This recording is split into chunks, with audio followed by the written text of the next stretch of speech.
Welcome to easy learn physics classes. पिछले video में हमने समझा था इलेक्ट्रिक फ्लक्स को। तो इलेक्ट्रिक फ्लक्स क्या होता है? एक समान वैद्युत क्षेत्र में स्थित किसी काल्पनिक पृष्ठ से होकर गुजरने वाली वैद्युत बल रेखाओं की संख्या वैद्युत फ्लक्स कहलाती है। उसके लिए हमने एक समान वैद्युत क्षेत्र में एक पृष्ठ को रखा था जिससे होकर गुजरने वाली वैद्युत बल रेखाओं की संख्या ही वैद्युत फ्लक्स कहलाती थी। वैद्युत फ्लक्स को फाई ई से प्रदर्शित किया जाता है। फॉर्मूला क्या था उसका? फाई ई बराबर होता है E D A cos theta, जहां थीटा क्या है? डी ए और ई के बीच में बना कोण। आज का हमारा टॉपिक है गॉस की प्रमेय, गॉस थ्योरम। टॉपिक का नाम डालेंगे गॉस थ्योरम, गॉस की प्रमेय। गॉस की प्रमेय को समझने के लिए हम एक स्मॉल आर त्रिज्या का एक स्पेयर लेते हैं, एक गोलीय पृष्ठ लेते हैं, गोला हम लेते हैं, इसकी त्रिज्या है स्मॉल आर। स्मॉल आर त्रिज्या का गोलीय पृष्ठ हमने लिया है जिसके सेंटर में एक चार्ज रखा हुआ है Q। अब क्योंकि ये जो चार्ज है ये पॉजिटिव है, तो पॉजिटिव चार्ज से इलेक्ट्रिकल फील्ड लाइंस जो है वो बाहर की ओर निकलती हैं। तो यहाँ से इलेक्ट्रिक फील्ड लाइंस इस तरह से बाहर की ओर निकल रही होंगी। कैसी होंगी? आउटवर्ड होंगी। तो इस तरह से ये बाहर की ओर निकल रही हैं। अब अगर हमें इसके पृष्ठ से, ये जो गोलीय पृष्ठ हमने लिया है, इस गोलीय पृष्ठ से कितना वैद्युत फ्लक्स होकर गुजर रहा है उसका पता लगाना है, तो उसके लिए हमें गॉस की प्रमेय की आवश्यकता होती है। तो यहाँ पर हम क्या करेंगे, इस गोलीय पृष्ठ में एक छोटा सा एरिया कंसिडर कर लेते हैं। इसको बोला जाता है एरिया वेक्टर, क्षेत्रफल सदिश। क्षेत्रफल सदिश की दिशा हमेशा पृष्ठ के लंबवत होती है, पृष्ठ के लंबवत बाहर की ओर होती है। तो यहाँ क्या है? ये है डी ए की दिशा, यानी क्षेत्रफल सदिश की दिशा। यहाँ हमें दिख रहा है वैद्युत क्षेत्र भी किधर है? बाहर की ओर है ना। तो वैद्युत क्षेत्र की दिशा भी क्या होगी? वो भी बाहर की ओर होगी। तो ई की दिशा और डी ए की दिशा, दोनों की दिशाएं कैसी हैं? समान है। तो यहाँ दोनों के बीच में जो एंगल है वो कितना है? 0 डिग्री। तो थीटा की वैल्यू यहाँ कितनी है? 0 डिग्री है। अब इस पृष्ठ से, इस गोलीय पृष्ठ से होकर गुजरने वाला वैद्युत फ्लक्स अगर हमें निकालना है तो उसके लिए फॉर्मूला हम जानते हैं। फाई ई बराबर होता है डी, फाई ई बराबर होता है E D A cos theta, E D A cos theta. अब क्योंकि ये कैसा पृष्ठ है? ये बंद पृष्ठ है। बंद पृष्ठ के लिए हम यहाँ पर समाकलन लगाएंगे कुछ इस तरह से। ये किसके लिए लगाया हमने? बंद पृष्ठ के लिए, क्रॉस सरफेस के लिए। तो अब क्योंकि ये जो ई है, वैद्युत क्षेत्र है, इस पूरे पृष्ठ पर सेम ही होगा, क्योंकि सेंटर से इसकी जो दूरी है वो कैसी है? सेम है। तो ई भी कैसा होगा?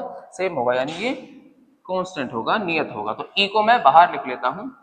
अब क्योंकि थीटा की वैल्यू तो यहाँ 0 है, कोस 0 की वैल्यू 1 हो जाएगी। तो हम इसको कितना लिखेंगे? तो लिखेंगे हम डी ए। इसकी जगह क्या आ गया?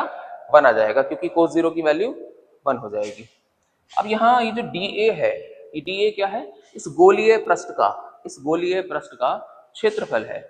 गोलीय पृष्ठ का जो क्षेत्रफल होता है वो होता है 4 पाई आर स्क्वायर। तो हम यहाँ लिखेंगे परंतु गोलीय पृष्ठ का क्षेत्रफल क्या होता है? समाकलन डी ए बराबर ये हो जाएगा 4 पाई आर स्क्वायर, जहां आर क्या है? इस पृष्ठ की, इस गोले की त्रिज्या, यानी रेडियस। अब एक चीज और, ये जो ई है ये क्या है? ई है वैद्युत क्षेत्र की तीव्रता। पहले हम पढ़ चुके हैं वैद्युत क्षेत्र की तीव्रता को। वैद्युत क्षेत्र की तीव्रता का फॉर्मूला होता है ई बराबर 1/4 pi epsilon not q upon r square, q upon r square. तो यहां से हम ई की वैल्यू भी लिख लेते हैं। ई बराबर भी क्या होता है? 1/4 pi epsilon not q upon r square. इन दोनों वैल्यूज को, समाकलन डी ए की वैल्यू और ई की वैल्यू, दोनों वैल्यूज को हम यहां रख लेते हैं। तो डी फाई ई बराबर हो जाएगा, डी फाई ई बराबर ई की वैल्यू है 1/4 pi epsilon not q upon r square, और डी ए की वैल्यू है 4 पाई आर स्क्वायर। अब यहाँ आर से आर कट जाएगा, आर स्क्वायर से आर स्क्वायर कट जाएगा, 4 पाई से 4 पाई कट जाएगा। कितना बचेगा? डी पाई ई बराबर हो जाएगा 1/4 एप्सिलॉन नॉट और इंटू क्यू, 1/एप्सिलॉन नॉट इंटू क्यू।